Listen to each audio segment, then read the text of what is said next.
दोस्तों इस वीडियो में हम बात करने वाले हैं बजाज फाइनेंस के बारे में कि क्या बजाज फाइनेंस इतनी बड़ी कंपनी होने के बावजूद भी हमें अभी भी काफ़ी अच्छे रिटर्न्स प्रोवाइड कर सकती है या फिर नहीं। कंपनी का मार्केट कैपिटलाइजेशन 4 लाख करोड़ का हमें देखने के लिए मिल जाता है। क्या इतना ज़्यादा मार्केट कैपिटलाइजेशन होने के बाद भी कंपनी यहाँ से भी हमें Multipager returns multifold returns provide कर सकती है या नहीं, क्योंकि लार्जेस्ट मार्केट कैपिटलाइजेशन वाली कंपनी हमें 17 लाख करोड़ की रिलायंस इंडस्ट्रीज़ देखने के लिए मिल जाती है। तो क्या सिर्फ यहाँ से स्टॉक में 4 गुना ही होता हुआ देखने के लिए मिलेगा?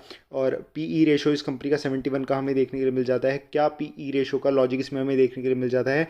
सभी कुछ जो भी आपके इस कंपनी के रिलेटेड डाउट होंगे मैं आपके इस वीडियो में क्लियर करने की कोशिश करूंगा और सभी फंडामेंटल्स आपकी क्लियर करता हुआ चलूंगा। हाई बैरियर्स टू एंट्री क्या है इस कंपनी के, आपको मोट क्या देखने के लिए मिल जाती है इस कंपनी की, कि इतने लार्ज स्केल पर इस कंपनी से कोई कंपनी आपको कम्पीट करती हुई नहीं देखने के लिए मिल जाती। सभी कुछ इस वीडियो में मैं आपको समझाने की कोशिश करूंगा, तो इस वीडियो को आप पूरा ध्यान से देखिएगा। Bajaj finance is mainly engaged in the business of lending. BFL यानी Bajaj finance limited has a diversified lending portfolio across retail, SME और consumer commercial consumers with a significant presence in urban and rural areas. Urban and rural area मतलब शहरी और गांव के क्षेत्र में आपको इस कंपनी की प्रेजेंस अच्छी खासी देखने के लिए मिल जाती है कस्टमर्स की। ये कंपनी आपको variety of financial services products to its customer, यानी अपने कस्टमर्स को ये company variety of financial services को जो है वो गिवन आउट करती है। इस कंपनी की मार्केट कैपिटलाइजेशन जाने में जैसे मैंने आपको बताया 4,22,000 करोड़ की देखने के लिए मिल जाती है। पीई 71 का देखने के लिए मिल जाता है। रिटर्न ऑन कैपिटल एम्प्लॉयड और रिटर्न ऑन इक्विटी आपको फाइनेंशियल कंपनीज़ में, एनबीएफसी कंपनीज़ में, बैंकिंग सेक्टर्स में देखने का इतना ज़्यादा कोई मतलब नहीं होता, क्योंकि कंपनीज़ आपके पैसे को लोन पर देकर ही उसके इंटरेस्ट से पैसा कमाती हैं। तो आरओसी और आरओई को देखने का यहाँ पर मेजर यहाँ पर गलत हो जाता है फाइनेंशियल कंपनीज़ में। डेब्ट टू इक्विटी की बात करें तो 3.72 का हमें कंपनी के पास देखने के लिए मिल जाता है। तो गाइस अब बात कर लेते हैं पीई की। बजाज फाइनेंस जब आपको मार्केट क्रैश में 60% क्रैश होती हुई देखने के लिए मिल जाती थी, तो स्टॉक हमें बजाज फाइनेंस जैसा लेजेंडरी स्टॉक 22 के पीई पर देखने के लिए मिल रहा था। इसीलिए बोलते हैं कि हमेशा मार्केट्स में आपको अमीर बनने के लिए 4 क्रैश ज़रूरी होते हैं। I mean, अगर आपने 4 क्रैश फेस कर लिए तो आप मार्केट से इमेंस पैसा यहाँ पर बनाकर जाएंगे। पहला क्रैश आपका जो अर्ली अभी हमें देखने के लिए मिल जाते थे वो 2008 में, जिन्होंने 2008 में कंपनीज़ में अच्छी अच्छी कंपनीज़ में इन्वेस्ट किया, आज तक उन्होंने मल्टीफोल्ड रिटर्न्स बना लिया। और 2020 क्रैश में, जो कि एक सबसे बेस्ट टाइम था चीज़ों को ख़रीदने का, तब लोगों ने अपनी चीज़ें जो है सेल की हैं, जिस वजह से वो प्राइसेस शायद ही अच्छी फंडामेंटल कंपनीज़ के उन्हें फ्यूचर में कभी भी देखने के लिए मिले आने वाले फ्यूचर्स में। पीई सभी कंपनीज़ का अगर आप देखेंगे, पॉलीकैब, प्रिंस पाइप का 8 का पीई उस टाइम हुआ करता था, तो पीई उन स्टॉक्स का बहुत नीचे आपको देखने के लिए मिल जाता था। काफ़ी अच्छे लेवल्स पर स्टॉक आपको देखने के लिए मिल जाते थे, क्योंकि पूरे ही मार्केट्स में से आपको लिक्विडिटी आउट होती हुई देखने के लिए मिल जाती थी। हालांकि पीई से ऐसा कुछ हमें इन कंपनीज़ के बारे में खास पता नहीं चलता, वो जस्ट डिस्काउंट पर भी ये कंपनीज़ आपको देखने के लिए मिल रही थी। ऑलमोस्ट 50 के पीई पर स्टॉक आपको काम करता हुआ देखने के लिए मिल जाता है। अब फिलहाल अभी 70 के पीई पर स्टॉक आपको काम करता हुआ देखने के लिए मिल जाता है। पीई थोड़ा बहुत यहाँ पर रीरेट होता हुआ हमें देखने के लिए मिल जाता है। अब मैं आपको बता देता हूँ कि पी इन कंपनीज़ का ज़्यादा क्यों होता है, क्योंकि इन कंपनीज़ की प्रॉफिटेबिलिटी आपको वाई ऑन वाई बेसिस पर ग्रो होती हुई देखने के लिए मिल जाती है। जैसे कि मैं आपको फंडामेंटल्स पर दिखाऊंगा, जो है फ्यूचर इन कंपनीज़ की काफ़ी अच्छी प्रेडिक्शन करने लगता है कि आने वाले क्वार्टर्स, आने वाली ईयर्स इन कंपनीज़ के काफ़ी अच्छे जाएंगे। तो ये स्टॉक्स कभी भी आपको 10, 15, 20, 25 के पीई पर काम करते हुए नहीं देखने के लिए मिलते। काफ़ी ज़्यादा बाइंग क्वांटिटीज़ इन स्टॉक्स में आपको देखने के लिए मिलती है। जो बाय कर लेते हैं वो इन स्टॉक्स को होल्ड करते हैं, क्योंकि ईयर ऑन ईयर बेसिस पर वो अच्छे रिटर्न्स आपको प्रोवाइड करते हैं, अच्छे अच्छे रिजल्ट्स प्रोवाइड करते हैं। और फिर जो नए बायर्स होते हैं वो भी इन कंपनीज़ में इन्वेस्ट करते हैं, जिस वजह से पीई इन कंपनीज़ का री रेट होता हुआ आपको देखने के लिए मिल जाता है। जैसे 50 का पीई आपको देखने के लिए मिलता था पहले, फिर वो फिलहाल 70 के आसपास आपको देखने के लिए मिल जाता है। लास्ट क्वार्टर कंपनी का बहुत ही अच्छा गया, आप इस ईपीएस के बार से देख सकते हैं। काफ़ी अच्छे प्रॉफिट्स कंपनी ने जो है जनरेट किए, जिस वजह से 100 के आसपास का जो पीई था कंपनी का वो डाउन जाता हुआ आपको देखने के लिए मिल जाता है। जिन लोगों को नहीं पता उनके लिए बता देता हूँ, जो नए व्यूवर्स होंगे, प्राइस होता है आपका ईपीएस मल्टीप्लाइड बाय पीई, यानी प्राइस टू अर्निंग। तो यहाँ पर कंपनी के हमें ईपीएस बढ़ते हुए देखने के लिए मिले, यानी प्रॉफिट्स बढ़ते हुए देखने के लिए मिले, बट स्टॉक नहीं बढ़ा। तो आपको वैल्यूएशन डाउन होती हुई देखने के लिए मिल जाती है। जिन लोगों का डाउट रहता है कि सर जैसे एचडीएफसी बैंक है, बहुत अच्छे रिटर्न जो है प्रोवाइड कर रहा है, बट रिजल्ट जो है प्रोवाइड कर रहा है, बट कंपनी रिटर्न्स प्रोवाइड क्यों नहीं कर रही? कंपनी रिटर्न्स नहीं प्रोवाइड कर रही, तो ये तो और भी अच्छी बात है, सस्ते में आपको मौका मिल रहा है स्टॉक को एक्यूमुलेट करने का। पीई यानी वैल्यूएशन कंपनी की सस्ती होती जा रही है, कंपनी और भी ज़्यादा बेटर आपको होती हुई देखने के लिए मिल जाती है। बट ये सिर्फ आप फंडामेंटल स्ट्रॉन्ग कंपनीज़ में ही देखें, क्योंकि वैल्यूएशन आपको, अगर आप किसी चीप कंपनी में या फिर किसी नॉट फंडामेंटल स्ट्रॉन्ग कंपनी में देखेंगे, तो ये सभी चीज़ें वहाँ पर आपको काम आती हुई नहीं देखने के लिए मिलती।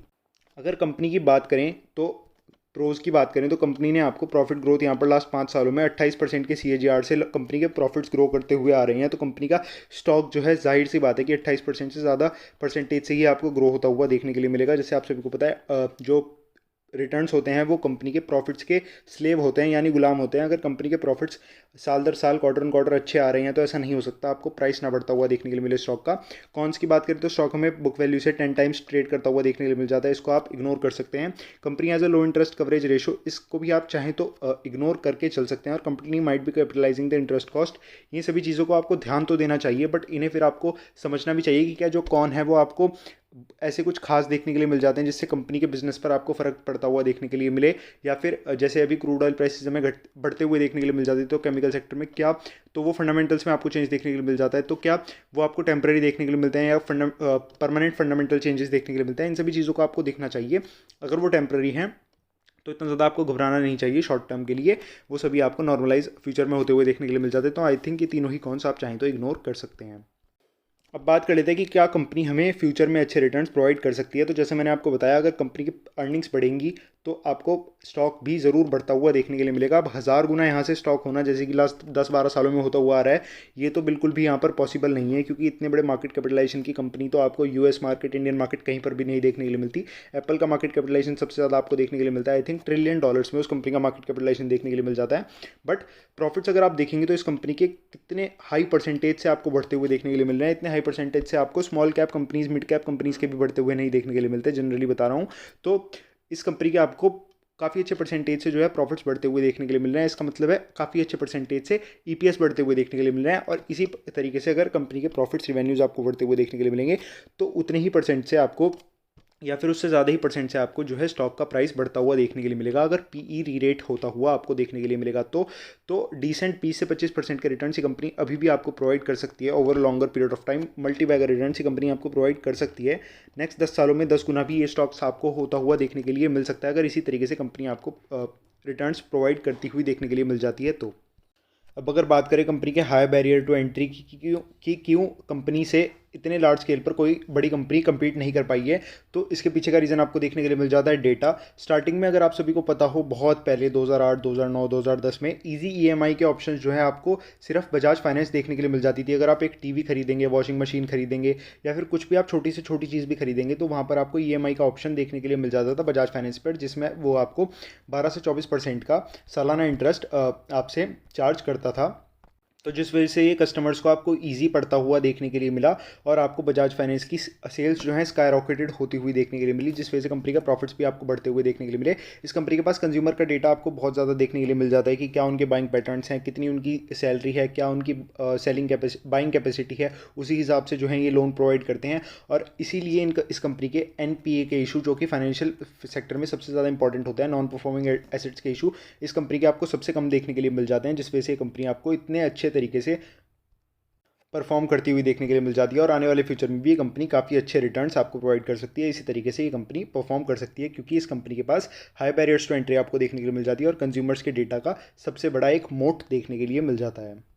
अगर बात करें स्टॉक प्राइस सीएजीआर की, तो लास्ट 10 सालों में 57% के बहुत बड़े सीएजीआर रिटर्न्स इस कंपनी ने आपको प्रोवाइड किए हैं, और कंसिस्टेंसी से प्रोवाइड किए हैं। ऐसा नहीं है कि ट्राइडेंट की तरह ये स्टॉक आपको 1-2 साल ही चलता हुआ देखने के लिए मिल जाता है। 5 सालों में भी 43% के, 3 सालों में 35% के, और 1 साल में 28% के इस कंपनी ने प्रोवाइड किए हैं। 20 से 25% बड़े इजीली ये कंपनी अगर इसी तरीके से आपको बढ़ती हुई देखने के लिए मिल जाए, तो पीई की टेंशन ना लेते हुए भी ये कंपनी, अगर पी इसका आपको 2-3% से सालाना डी रेट भी होता हुआ देखने के लिए मिलता है, तो 20 से 25% के रिटर्न ये कंपनी आपको प्रोवाइड कर सकती है। हालांकि पीई के ऊपर मैं एक डिटेल में वीडियो आप सभी के लिए बनाऊंगा, क्योंकि एक बहुत कॉम्प्लेक्स टॉपिक है और रिटेल इन्वेस्टर्स के मन में काफ़ी ज़्यादा डाउट रहते हैं, क्योंकि काफ़ी मैंने यूट्यूब पर खुद वीडियोज़ देखी हैं कि 18 के पी पर खरीद लो, 24 पर बेच दो। अगर इतना ही ईजी होता पी को समझना और मार्केट्स को समझना, तो फिर सभी यहाँ पर करोड़पति अरबपति होते, किसी को कुछ काम करने की यहाँ पर ज़रूरत ही नहीं थी। अगर बात करें प्रोमोटर्स की, तो प्रोमोटर ने यहाँ पर आपको बाय बैक करते हुए देखने के लिए मिल जाते हैं, फिर छोटा मोटा स्टेक जो है सेल आउट करते हुए देखने के लिए मिल जाते हैं। ऑन एन एवरेज बात करें तो 56% के कंसिस्टेंसी से वो आपको कंपनी में बने हुए देखने के लिए मिल जाते हैं। एफआईए की बात करें तो आपको नेट बायर्स कंपनी में देखने के लिए मिल जाते हैं। जस्ट दिसंबर के क्वार्टर में उन्होंने इस कंपनी में सेलिंग की है, जब वो पूरे इंडियन मार्केट्स में सेलिंग करते हुए हमें देखने के लिए मिल जाते थे। डीआईआई भी नेट बायर इस कंपनी में देखने के लिए मिल जाती है। ऑलमोस्ट 89% आपको कंपनी स्ट्रॉन्ग हैंड्स में देखने के लिए मिल जाती है।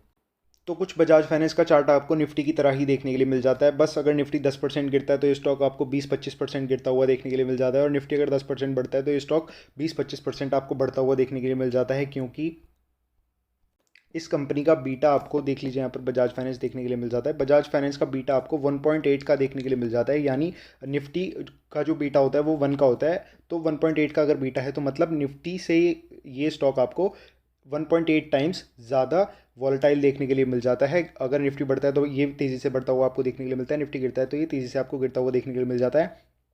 बीटा सब कुछ नहीं होता, बट बीटा भी एक वॉलेटिलिटी के लिए फैक्टर होता है। बाकी कंपनी का लॉन्ग टर्म में आपको वही सेम चीज़ मैं बोलूँगा, अर्निंग्स ही इंपॉर्टेंट होती हैं। अब बात करें एट लास्ट इस कंपनी के स्टॉक प्राइस की, तो स्टॉक आपको 6,000 का डबल बॉटम लगाकर रिकवर होता हुआ देखने के लिए मिल जाता है। ऊपरी लेवल से ऐसे कुछ डिस्काउंट पर तो हमें स्टॉक देखने के लिए नहीं मिल रहा। दिसंबर क्वार्टर की बात करें तो काफ़ी अच्छे returns, I mean profits company ने जो है डिक्लेयर किए थे। अगर आप इस कंपनी की क्वांटिटीज़ होल्ड करते हुए आ रहे हैं तो आप इस कंपनी की क्वांटिटीज़ होल्ड कर सकते हैं लॉन्ग टर्म के लिए भी। फ्रेश एंट्री अगर लेना चाहते हैं तो एक दो स्टॉक आप करंट मार्केट प्राइस पर ले सकते हैं। अगर आप 100 रुपये कंपनी में लगाना चाहते हैं तो 10-20 रुपये आप लगा कर चल सकते हैं। बाकी अगर आप लमसम या फिर लमसम तो इन्वेस्ट खैर आपको नहीं करना चाहिए, स्टैगर्ड वे ऑफ अप्रोचिंग में अगर आप इन्वेस्ट करना चाहते हैं तो जो भी आपको सपोर्ट्स बनते हुए देखने के लिए मिलेंगे, धीरे धीरे आप सपोर्ट्स पर इन्वेस्ट करते हुए चल सकते हैं। अगर दोबारा से 6,000 पर स्टॉक आपको आता हुआ देखने के लिए मिलता है तो काफ़ी अच्छा मौका होगा स्टॉक को अच्छे लेवल्स पर एक्यूमुलेट करने का। तो गाइज ये थी वीडियो। किस तरीके की वीडियोस आप देखना चाहते हैं आप मुझे कमेंट से बता सकते हैं। अगर आपको पोर्टफोलियो रिव्यू कराना है तो डिस्क्रिप्शन बॉक्स में दिए गए जीमेल पर आप मुझे मेल कर सकते हैं। थैंक यू गाइस, मिलते हैं नेक्स्ट वीडियो में।